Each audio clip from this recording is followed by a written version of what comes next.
Welcome to Back in Crime, a podcast presented by Texas Crime Travelers. I'm Stewart Fillmore, retired FBI agent. And I'm Todd Hiles, retired Secret Service agent. In this podcast, we cover cases we worked and some we wish we had. As lifelong street agents, we were where the rubber met the road. While the big guys were doing press conferences, we were interviewing the criminals. And because of that, we can take you inside these cases. And under the crime scene tape. This is Back in Crime. Wow, so I'm so excited about today's podcast. This is one that I actually have a personal connection to. It's the subject of an upcoming movie. There's been 2 musicals about this thing, and I was personally involved in it, or I have a personal connection to it. So this is one that I just can't believe we haven't talked about this one before, but I'm really excited, Todd, to go into this one. Yeah, so this is about bank robbery. You love bank robberies. I do. I know we have a road trip interrogation, a little films that we make and put out on YouTube. Yeah. Our YouTube channel. I love playing that. So I'll have to ask you this again, but in what city was the last bank that Bonnie and Clyde robbed? Oh, yeah, I remember this question. It's Stewart, Alabama or somewhere. Stewart, Iowa. Stewart, Iowa, okay. It was the first national bank in Stewart, Iowa. I dispute that finding, but I get it because, you know, my name's Stewart, Bonnie and Clyde. I get it. Right. When I came across that, I knew you'd enjoy that. So this is, the last hurrah of Cowboy Bob. So let's talk about Cowboy Bob's first ride. So in May of 1991, a bank robber walks into the American Federal Bank in Irving, Texas, approaches the teller, and hands her a note. The note says, "This is a bank robbery. Give me your money. No marked bills or die packs." Okay. All right. The money's given to the robber. The robber walks out of the bank. Bank employees will describe the bank robber as a man who wore a 10-gallon white cowboy hat, okay, a brown leather jacket, gloves, cowboy boots, sunglasses, and he has this big bushy beard and mustache. Okay. The robber also, they describe him as having a large belly. So the giant cowboy hat sort of kept the security cameras from taking a decent image of his face. Yeah, and cameras in those days weren't, always the best quality. The FBI agents review the surveillance video from this bank robbery, and they conclude this guy is a professional bank robber. Okay. Wow.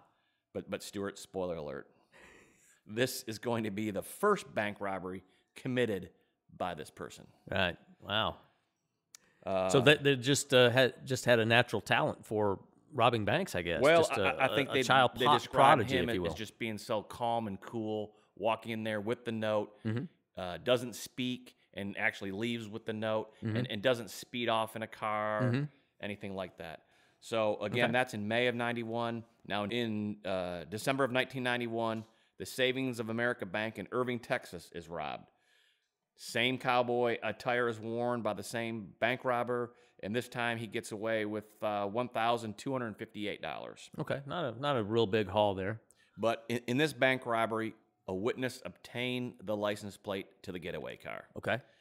Now, the getaway car was described as a 1975 burnt orange Pontiac Grand Prix. And this was in 1992?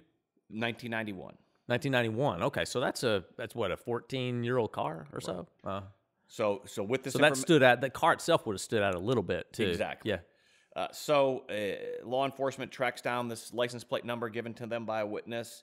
The vehicle's registered to a female who lives near the bank. However, when they contact her, they find out her license plate was just stolen from her vehicle, just prior to the bank robbery. And that's not an unusual thing. That the bank robber puts on stolen license or steals a car. Right. Yeah. So a month later, in January of 1992, the same robber strikes again, this time in Garland, Texas, by hitting the Texas Heritage Bank for approximately $3,000. And these are Dallas suburbs that we're talking about. All around the Metroplex there. In May of 1992, in Mesquite, Texas, the robber hits the National Bank for $5,317. During this bank robbery, the teller will hand the robber a stack of money that has the die pack in it. Okay. The robber recognizes the die pack, takes it out of the bank, or takes it out of the bag, and leaves it on the counter. Oh, before leaving the bank. Right. And just for our listeners, that a die pack is something that tellers generally have in their stacks of money that is activated when the bank robber goes outside of the bank. It's electronically activated, and then it basically it's a small explosion, and it puts this distinctive blue dye out, and so whoever's near or holding that die pack is going to be stained.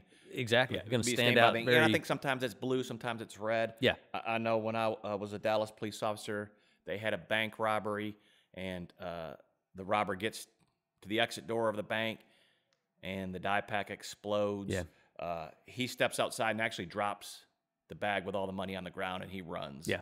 Yeah. Well, I'm sure it's. I've never had one explode on me, but I'm sure it's very disorienting as well. And so on that particular call, as soon as my partner and I get there, we see a guy running, and the front of his pants are all stained red. His hands are stained red. Yeah. We actually get him into custody, and he has money shoved down his pants, shoved down his shirt. Yeah. And I think we really thought that we caught a bank robber. We were kind of excited until we realized that he saw the bank robbery, saw the money hit the ground, saw the die pack explode, but he went to go check it out. He went to go check it out.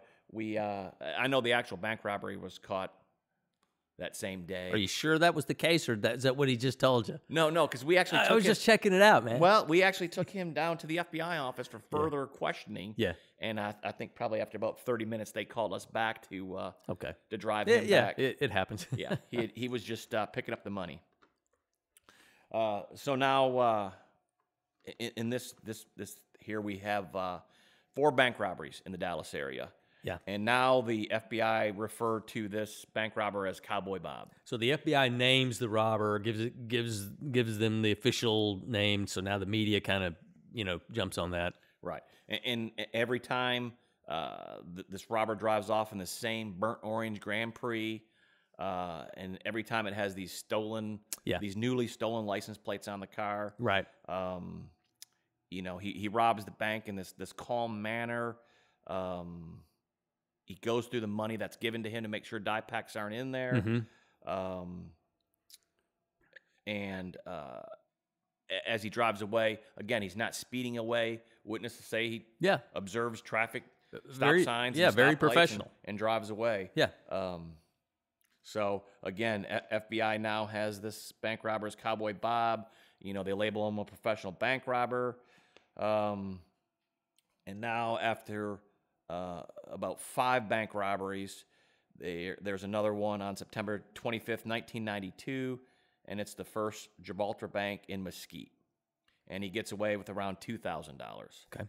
These aren't terribly big hauls, No, small amounts. Yeah. So at this one, on this day in Mesquite, then, the FBI agents are there. They're finishing up their investigation at this bank when a 911 call comes in from the First Interstate Bank. It's about a mile away, and Cowboy Bob just robbed that one for $13,000. Oh, okay. Well, that's a bigger haul. Yes. But two banks in one day, right? 2 banks in the same day, about a mile apart from each other. And Cowboy Bob gets away. At this point, right? At this now. point. At this right. point. So on this day, the 2 banks are robbed. Cowboy Bob gets away. Gets away. Right? So Cowboy Bob did better than the Jesse James gang when the Jesse James gang tried to do that in Northfield, Minnesota. So Cowboy Bob may be onto something, this being a professional bank robber. Well, the only mistake Cowboy Bob makes this day is that he did not replace the license plates on the vehicle with a stolen one. Because a witness will actually get the license plate on this one. Yeah. Again, law enforcement, I think every time they track it down, it's always stolen. Yeah. So I don't know what would give them think it was any different this time, but they go to who it's registered to, and when they talk to this person, he says, yes, that is my 1976 burnt orange Grand Prix. Okay. But I gave it to my sister about a year and a half ago, and her name is Peggy Jo Tallis, and he actually gives the address where Peggy Jo lives at. Okay, all right. So is it possible then that Cowboy Bob stole Peggy Jo's car and used for the bank robbery? That's what I'd be thinking at this point. Right. So agents go to Peggy Joe's residence, and they see the Grand Prix parked there, and they start a surveillance on the vehicle. Okay.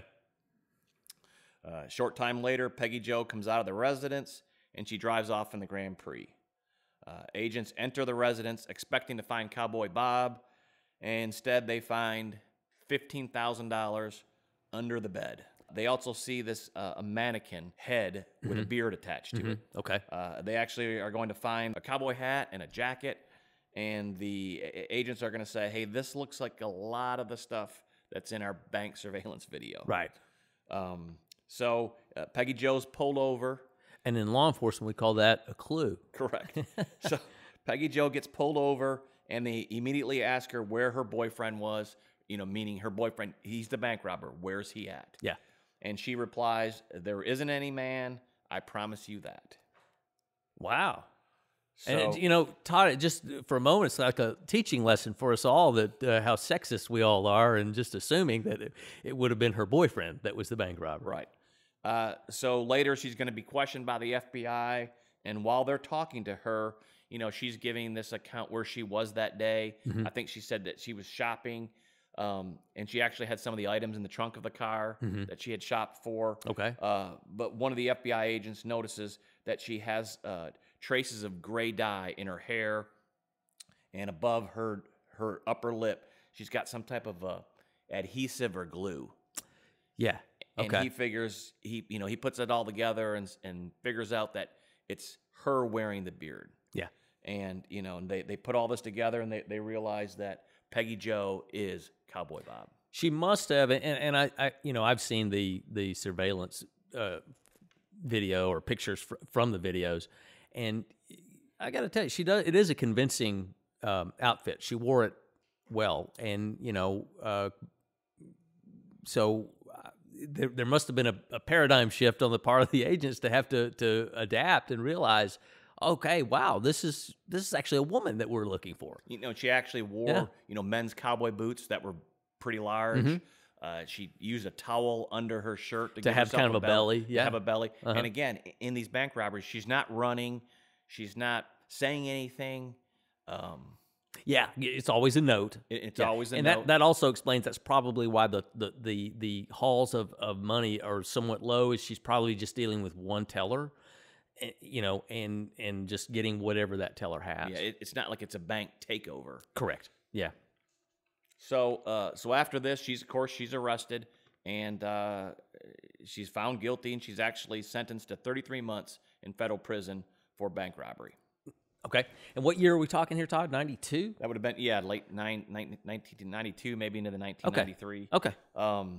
So, while she's in federal prison, she's contacted by a lot of people that ask to, sell her story for a book or a movie, and she refuses. Yeah. Really? Okay.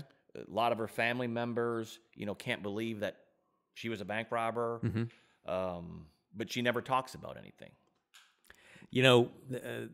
In my experience, that's one of the keys to success for successful bank robbing is to keep quiet about it, and don't present, that you have a quick intake of cash, So I assume she just was kind of low key, right?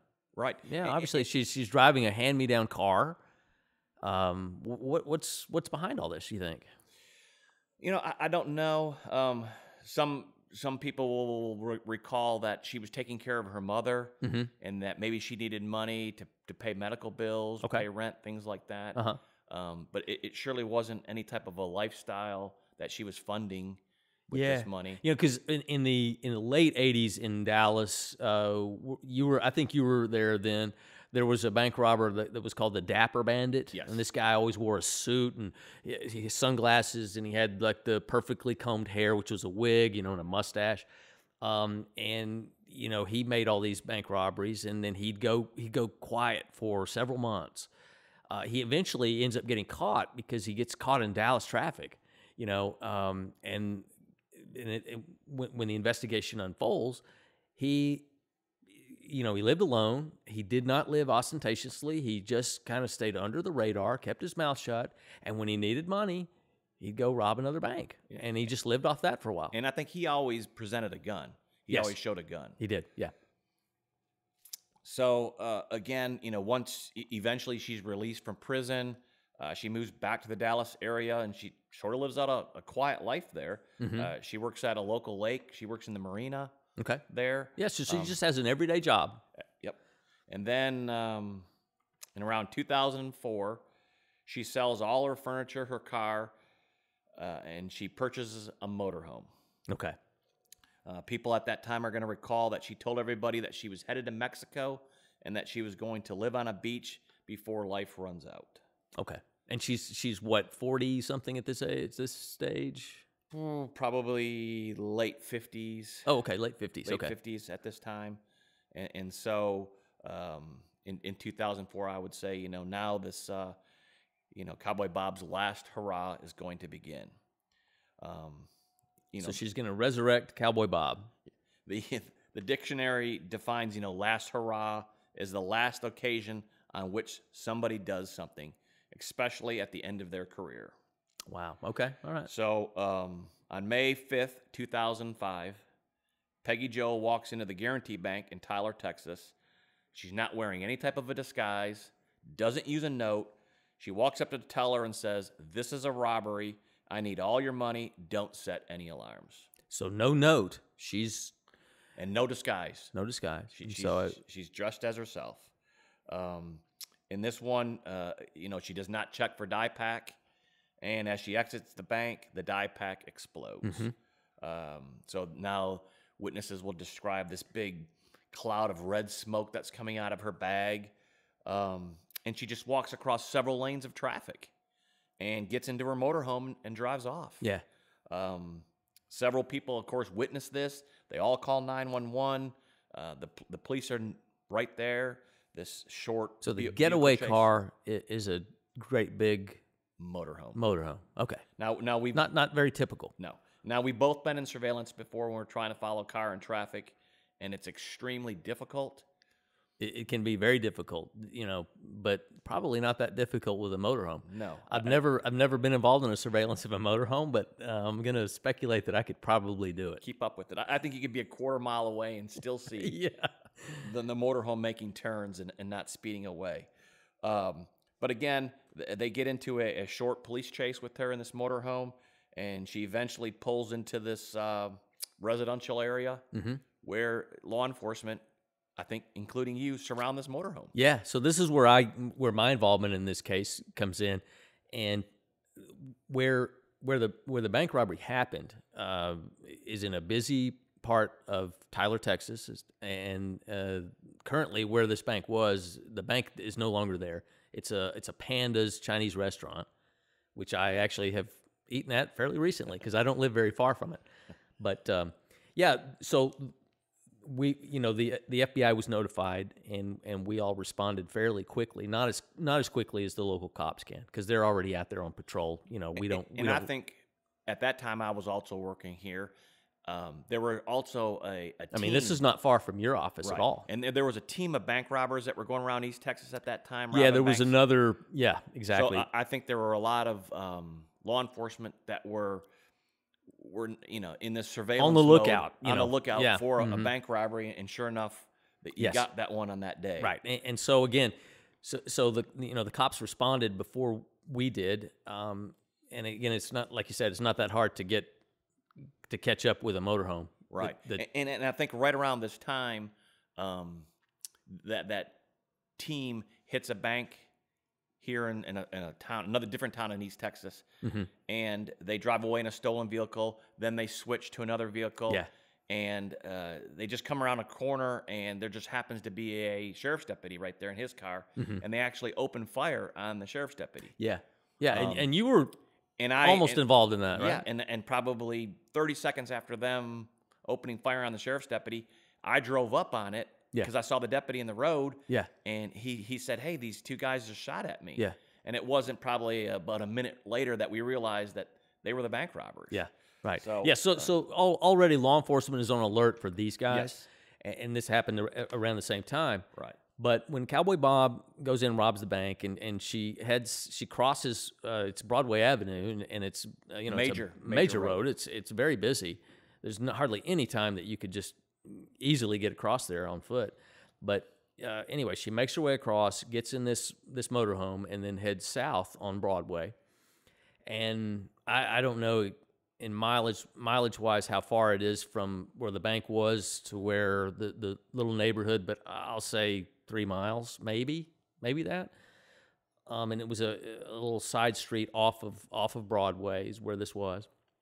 And she stops. She's in front of some houses, just regular houses on one side of the Winnebago. On the other side was kind of a wooded area that was not fully dense. You could see the house and you could see the motorhome from Broadway, which is where the position that I took up when I got there. By the time I got there, put my vest on, got my shotgun out. It had already happened. Right. So, and when we say it already happened, yeah, she eventually steps out of the motorhome. Yeah. She has a gun in her hand, and she tells the police that they are going to have to kill her, and she raises the gun. Yeah. And of course, she's shot dead by the officers. Now, after the shooting, the officers are going to learn that she pointed a toy gun at them. Yeah. Yeah. But inside the motorhome, they'll actually find a real gun, and of course, they'll find the money stolen from the bank robbery in there. Yeah, I think the whole thing really was a suicide by cop, because another part of that incident, one of the houses in which this motorhome had stopped, that Cowboy Bob had pulled up and stopped in front of, this just regular house, there was a guy in there who was a cameraman for one of the local news stations, and he had his camera. He filmed this whole incident. I'm surprised. I'm sure it's out on YouTube somewhere. I can't believe that it's not. But anyway, this entire incident was filmed, and you can, when we watched it later on, it's obviously evidence, right? But when you watch it, it's almost sad because you can clearly see her, and you can see that the wheels are spinning. You can see this gun in her hand, which looks real enough, and you can hear the cops just begging her, pleading with her, please drop that gun. And, and then she raises it and then points it at him, and, they smoked her at that point. But, it's just sad that someone had kind of ended up like that. The last hurrah. Yeah. For me, I think the big question is, we know that Cowboy Bob robbed 6 banks. Yeah.